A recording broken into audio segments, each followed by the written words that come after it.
It's a good day to have a good day. Hello, everybody. My name's Cece Ray. Thanks for joining me here at Break the Dish, where we break the news and dish out the tea. Breakers, we are getting ready to recap The Real Housewives of Beverly Hills, Season 15, Episode 12. You know, this is one of those episodes that I would almost call like a filler episode. You know, nothing really major happened in it, no big revelations. But we are getting ready to gear up for, apparently, from what I understand, the explosion that's about to take place in Italy. It's being compared to the explosion in Amsterdam.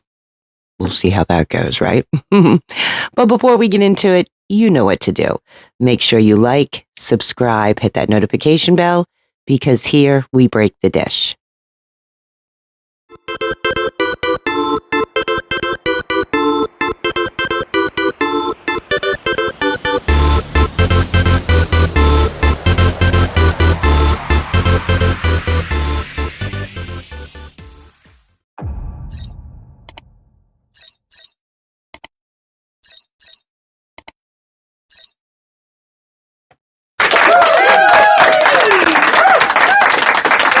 We are recapping The Real Housewives of Beverly Hills, Season 15, Episode 12. Can you believe we're on the 12th episode already? My goodness. Crazy, right? The ladies have come back from the Hamptons.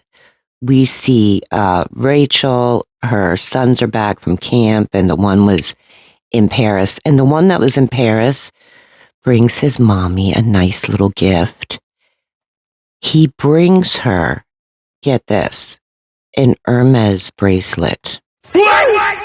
I have 5 daughters. Hello, over here. I would like my daughters to give me an Hermes bracelet. I'm just saying. Then we see Erica. She's at the spa getting a facial. Kyle and Amanda are now meeting up. And Amanda says to Kyle, you know, that she had a 7 a.m. facial. She usually gets them at least 3 times a month. So basically, she's getting like a facial once a week. Then they're talking about her manifestation dinner. And she's explaining to Kyle that, you know, she made it really simple. You know, she thought she was making it easy. So, like, the women showed up, but they really didn't show up. She said, like, at one point she looked over and Bose was drawing a picture, which I thought, that's funny. And then, of course, you know, here we go again, Kyle. She cannot help herself. She has a target for Dorit. I mean, she's not letting this go. Every episode, she has something to say about Dorit. Not only that, but if you notice, she makes her way around the whole cast. Seriously. So she says to Amanda, you know, that she's really concerned about Dorit. She's all over the place. For instance, they were supposed to catch their flight at 5 a.m. to go over to the Hamptons, and she had Glam show up at 2 a.m. at her house. This isn't that Dorit's always had a problem with time. I mean, from the first time she was on the show. I mean, this isn't something off the wall. Then Bose is visiting Dorit. And right away, Dorit's like, spill the beans. Like, just get right to it. So Bose says that Kyle called her from the Hamptons. Worried, here we go again. Concerned about Dorit. That she was buying a lot of things.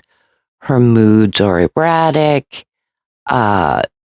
She doesn't seem like she's present in conversations. She's late to things.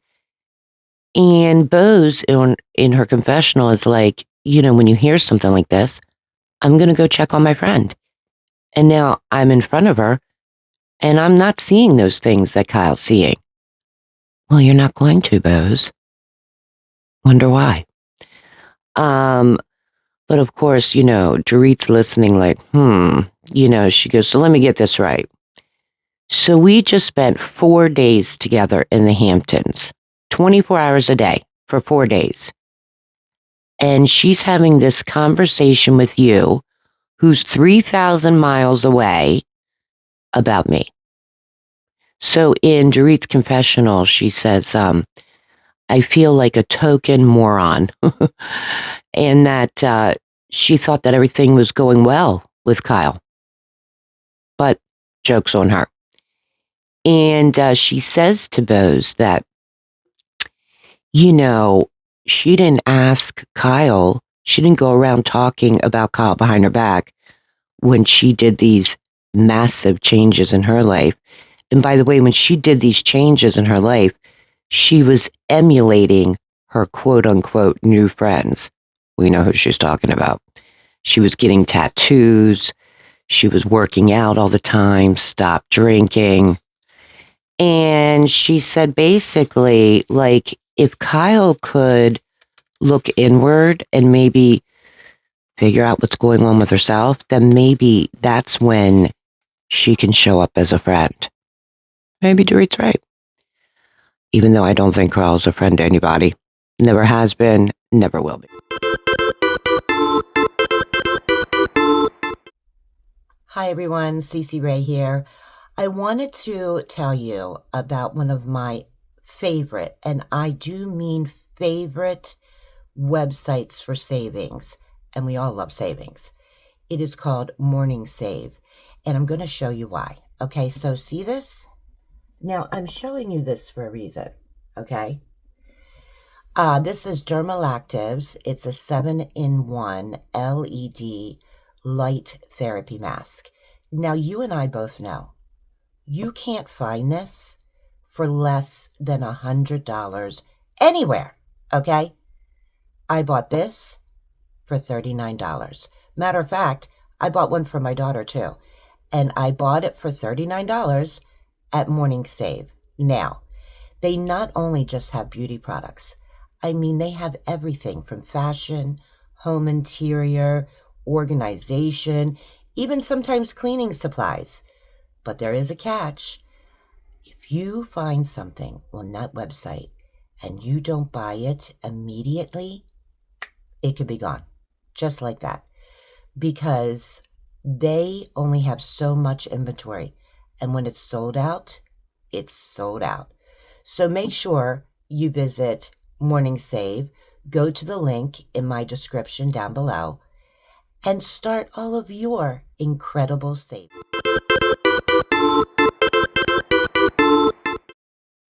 So now we're at Rachel's home, and she's talking to the boys. And she's saying, look, when you were at camp and when you were away, I filed for divorce. And I didn't expect it to go as public as it did, but it did, and I wanted to make sure that you heard it from me before you heard it from anybody else. And her youngest one says, so you're not in love with him? She's kind of like, she really does. You can see she doesn't know how to answer that, And Rachel says, she always wants an open forum, always with her boys. She kind of asked them, like, is it better now than what it was before when your dad was here? Like, worse? Like, do you have an opinion here? And her youngest says, well, he was gone all the time anyway, but like, he's really gone now. Like, there's not even a trace of him in that house. And then Rachel says, we haven't touched base on what happened when you left. So when the boys left, apparently her ex's girlfriend showed up at the airport. And what her concern is because apparently the boys have said to her that they don't want to get to know her. They don't want to be around her. and so she's reminding them that she's going to Italy, and they're going to be with their father. And right away they were like, is that person going to be there? She's like, no, and if she is, then you have a right to not be there, you know. Then Amanda, God love Amanda, is with her wedding planner, whose name's Kyle, by the way. She is getting married on 10/10/26. She told her other half that the budget was going to be like $300,000, but really she doesn't have a budget.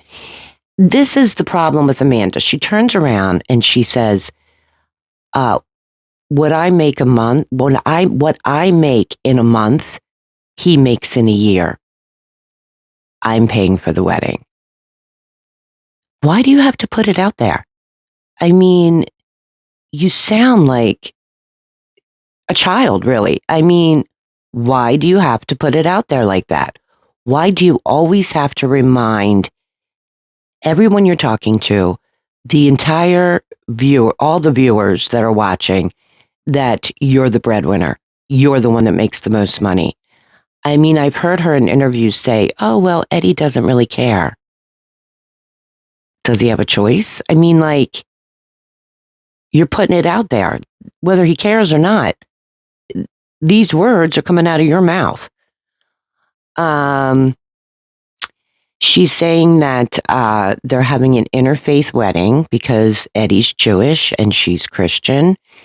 Eddie wants to come out of this barn and lead everybody to the reception on a horse. Yeah, it gets better than that. What she would like to do is she would like to arrive to her wedding in a helicopter, and from the helicopter, she would like rose petals coming down. Now, this is why the women see her as young, even though I think she's like in her late 30s, maybe early 40s. But this is why they see her as young. Amanda. She really is so immature. She's like a child. When you hear her describing what she wants for her wedding, this is what you would hear a 7-year-old talk about. You see what I'm saying? Like, one day when I get married, I want to arrive in a helicopter and I want rose petals to be coming down from the helicopter. And when I land, I want to walk up, a jelly bean walkway, and I want lollipops and rainbows everywhere. That's how she acts. I mean, she's very immature. I have to say, like, she really is. Then we see Eric and Kyle. They're shopping, getting ready for the trip to Italy. Kyle's remembering how she went to Florence with Lisa Vanderpump, and they show you a scene where Kyle's driving this Ferrari that they were renting in Italy, and she wouldn't put it past first gear. And Lisa Vanderpump was like, I've never known anybody who drives a Ferrari in one gear. Like, put it up, girl. Let's take it for a whirl, And she was saying how that was the fun part of her friendship. Let's talk about this a second. So Lisa Rinna just came out with this book. Now, this is not the first time I've heard this, by the way. That whole Puppygate thing never happened. And if you read between the lines a little bit, if it didn't happen, that means nobody reported it to Radar Online, which means Kyle went into that house saying, you're a liar, accusing Lisa Vanderpump of lying when she wasn't. That whole goodbye, Kyle. Yeah, exactly. Matter of fact, Dana Wilkie, who's a content creator now. But she was the girl that was on Beverly Hills, remember, with the $25,000 sunglasses. She said when she first got on the show, Kyle was saying that she wanted her to target Lisa Vanderpump, you know, and you can just imagine, like, Kyle's been playing these games for years. Like I said, she is no one's friend, and didn't work last season, so she's going full force this season with Dorit. Um, but again, talking about Dorit, there goes Kyle again. She's so worried about Dorit, you know, and that, you know, Dorit doesn't want to listen to her, even if she's giving good advice, you know. Wonder why. And so Erica says, well, maybe we should have a conversation with Dorit, you know, outside the group. And Erica says, you know, because when I was going through things, I was angry, I was frustrated, so I can understand where Dorit's coming from. I think Erica wanting to talk to Dorit, she's trying to be a friend. She's sympathizing, empathizing. Like, I understand. I've been in your shoes before. What's going on? Where Kyle, she's no friend. I mean, if she was a friend, number one, she wouldn't take PK's side all the time. And number two, you know, she wouldn't make her way around the entire cast talking about Dorit. Then get this. When they're getting ready to leave the store, Erica has her clothes with Kyle's clothes, and Kyle pulls out Mauricio's credit card and pays for both of their clothes. Like, I need a friend like that. You know what I mean? So everybody's getting ready to pack for Italy. You know what I also found interesting is that Erica's assistant is coming. Why? I mean, I know she used to, you know, when she was Mrs. Girardi, she used to fly with Glam. Okay. Why is her assistant coming? What does she need an assistant for on this trip? That's what I want to know. So everybody's at the set, you know, showing up at the LAX. They have this beautiful setup in the VIP room. Sutton's the first one that gets there and sees Bose, and she says to Bose, you know what? I would like to room with Amanda. She might regret that. But she says, I want to give her a chance. You know, I think she's kind of misunderstood in this group. And I want to learn more about her. Bose was kind of worried about the underlying tension going on within the group. So she explains that she doesn't have the whole group flying to Italy at once. She has divided them into 3 groups. So the first group is Sutton, Bose, of course, Amanda, Natalie, and Kyle. The second group is Erica, Dorit, and Rachel. The third group is Jennifer Tilly and Kathy. Okay. Now, the first group is there. They get along on their way. Okay. They're on their way to Italy. The second group now arrives. Erica, then Rachel, no Dorit. So Erica says, you know, we only have 30 minutes left and they're not going to take her bags anymore. And so these two are kind of like stressing out. And Dorit comes in late, of course, but Dorit comes in like, what's wrong, guys? Like, I'm here. I mean, she's always had a problem with time. Like, listen, I do have a problem with time. I've tried to get better as I've gotten older, but I still kind of have a problem once in a while. But I mean, like this chick takes the cake. You know what I'm saying? And then here's Jennifer Tilly and Kathy. Jennifer Tilly explains traveling with Kathy Hilton like herding kittens. She says there's like all these bits and pieces all around. She's got her pillows and her bags, and she's lost her phone, and it's kind of funny. So the first group arrives in Florence. They're going to Bose's friend. He owns this villa.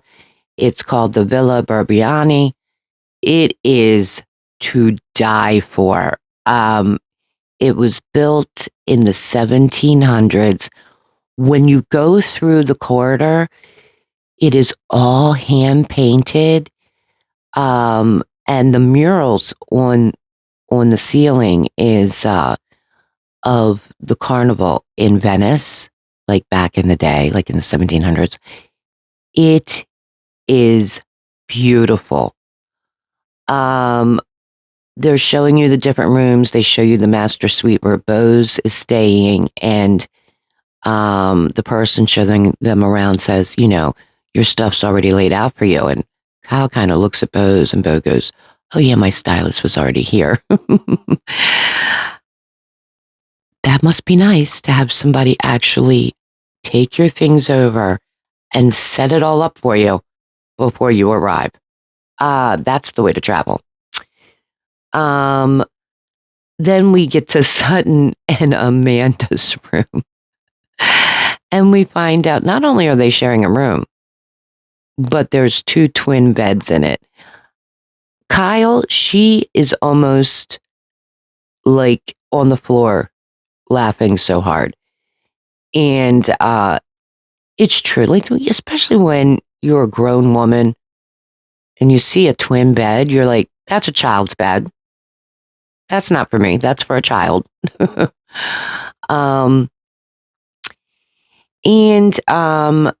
Sutton is sitting there in Amanda's room, and and by the way, listen to this. So Jennifer and Kathy, apparently they didn't have a straight flight.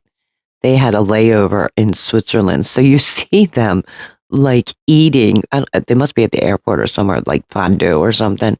So they're like just having a grand old time on their layover in Switzerland. So Sutton's sitting in their room with Amanda, and she says, I requested to be here with you, and I've been there where you are, and I felt like, I was being picked at here and there. And she's trying to really give her some good advice. You know what I'm saying? And especially how to handle Dorit. But she summed it up at the end of this episode in her confessional perfectly about Amanda. She said, when you're talking to Dorit, you might want to use a woman's voice and not a 5-year-old's voice, because then she's just going to eat you up alive. And that's where the episode ended. So what did you think? If you were going to rate this episode, what rating would you give it? I think I would, I don't know, a 5. I mean, it really wasn't that great. Like I said, I feel like as though it's like a filler episode. But,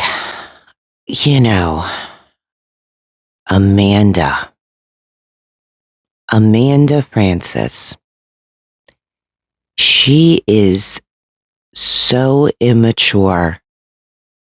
I mean, if we hear one more time that she makes the most, if we, I can't even get the words out. I cannot get the words out. Amanda, like, we have heard so many times, what I make in a month is what Eddie makes in a year. We have heard her consistently say, oh, I have that. Oh, I've done that. Oh, I've done that twice. I mean, she always has to one up whoever she's speaking to. But the real picture in this episode was her describing her wedding, of how she wants to arrive in a helicopter. And not only arrive in a helicopter, but she wants rose petals coming down from the helicopter. I mean, I could literally see one of my daughters at like the age of 7 saying this. One day, when I get married, I want to arrive in a helicopter and I want it to be shooting out rose petals. And when I get down on the ground, I want to walk down a jelly bean pathway and I want lollipops and raindrops and, rainbows everywhere for my wedding. That's how she sounds. Like Sutton said, a 5-year-old. But what did you think? What did you think of the episode? What do you think of Amanda constantly saying these things? I mean, on Watch What Happens Live, Bose said something quite interesting about Amanda. She said, look, somebody who says like they make XYZ amount of money when they don't, and they're lying about that, they're probably lying about everything else. Something to think about, right? But let's keep that conversation in the comments down below. And before you do, make sure you like, subscribe, hit that notification bell, because here we break the dish.